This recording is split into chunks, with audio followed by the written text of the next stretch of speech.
मुझे दुख इस बात का है कि जिस मंच पर जिस नेता के सामने मुझे मेरे परिवार को गालियां दी गईं, वो मेरा छोटा भाई है।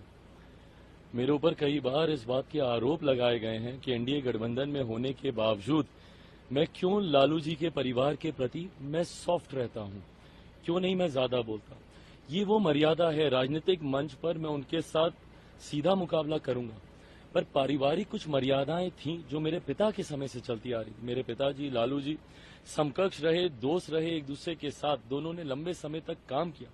उस नाते वो रिश्ता है मेरा उस परिवार से, और उस रिश्ते की मर्यादा को मैंने बरकरार रखा।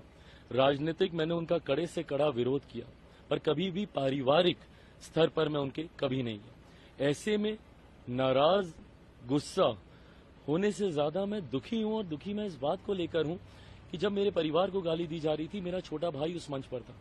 जब मेरी मां के बारे में कहा जा रहा था, मेरे लिए राबड़ी देवी जी मेरी मां हैं, बात खत्म, वो है मेरी मां।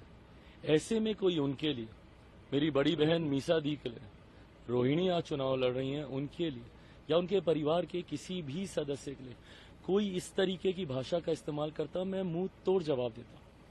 मैं तत्काल उसी वक्त उसी मन से कड़ा विरोध उनके खिलाफ मैं दर्ज कराता। पर जिस तरीके से मेरे छोटे भाई ने खामोशी बरती और उनके सामने बोला जा रहा था, वो कहते हैं कि हमें सुनाई नहीं दिया। पहली पंक्ति में वो व्यक्ति खड़ा है। हम लोग मंच पर खड़े होते हैं, हम लोग को पता है कि जो लोग सामने क्या थोड़ी दूरी पर भी होते हैं, तब भी उसकी आवाज सुनाई देती है। कोई वहां पे नॉइज बैरियर्स थोड़ी लगे हुए हैं, और उस वक्त मंच पे खामोशी थी, आप तो भाषण भी नहीं दे रहे थे, तो कैसे आपको सुनाई नहीं दिया। बट सिर्फ राजनीति के लिए, चुनाव जीतने के लिए, और वो भी मात्र एक सीट के लिए।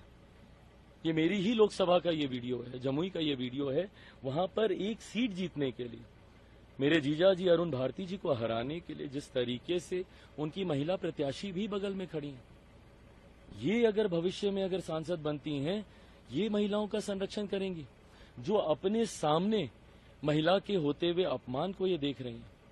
मुझे तकलीफ बस इस बात की है कि एक शब्द तो बोला जाना चाहिए था। आप नेता हैं, आपको अपना आदर्श मानने वाली एक बड़ी आबादी है।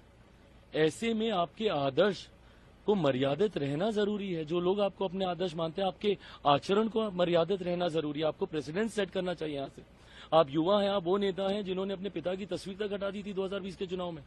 क्यों? क्योंकि लोगों को जंगल राज की याद ना है। ऐसे में अगर ये जंगल राज की परछाई नहीं है, उसकी छवि नहीं है, क्या था जंगल राज में?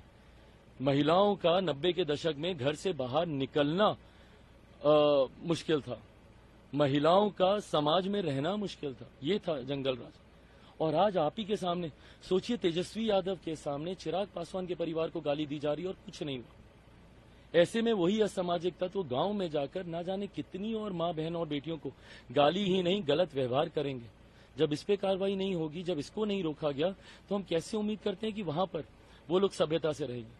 तो ऐसे में और बाहर आकर जिस तरीके से कहना कि सुनाई नहीं दिया, आप एक बार तो बोलते मेरे भाई कि नहीं ये गलत है, ये गलत है और नहीं होना चाहिए था। मैं आपसे कोई माफी की उम्मीद नहीं रखता, पर जो गलत है वो गलत है। इलेक्शन के दौरान ऐसे पर्सनल अटैक्स को आप किस तरीके से देखते हैं? कतई जायज नहीं है। मैं मानता हूं राजनीति का किसी भी क्षेत्र में आप कड़े से कड़ा विरोध मर्यादित शब्दों में आप दर्ज करा सकते हैं। आप बड़ी से बड़ी बातों को संयमित शब्दों में आप ढालकर कह सकते हैं। ऐसे में इस तरीके की मर्यादाओं को गिराना, इस तरीके के निचले स्तर पर राजनीति को लेकर जाना भविष्य की राजनीति के लिए कतई उचित नहीं। Thank you.